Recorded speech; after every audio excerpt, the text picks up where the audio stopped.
قصہ ابراہیم علیہ السلام کا۔ صالح علیہ السلام کے بعد اللہ تعالیٰ نے سیدنا ابراہیم علیہ السلام کو مبعوث فرمایا۔ ابراہیم علیہ السلام جد الانبیاء ہیں، عظیم المرتبت اور اولو العزم پیغمبر ہیں۔ آپ کے والد کا نام طارق تھا، جبکہ اس کا لقب آزر تھا۔ آزر مدد کرنے والے کو کہتے ہیں۔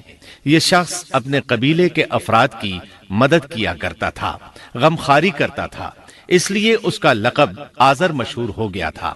قرآن مجید میں ابراہیم علیہ السلام کا قصہ 73 مقامات پر ذکر ہوا ہے۔